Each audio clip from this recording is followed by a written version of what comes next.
Orang pernah ngalaman hirup dihinaan, ngalaman hirup jadi bahan bulian,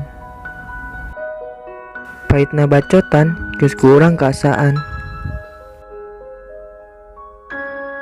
Tapi keun we lah ngaranna ge hirup.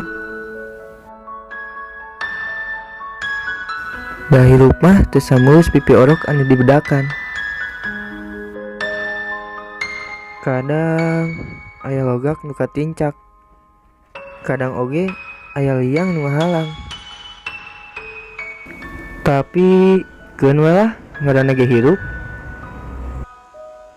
Sabab urang yakin maraneh moal kuat ngalaman naon anu ayeuna keur ku urang di alaman.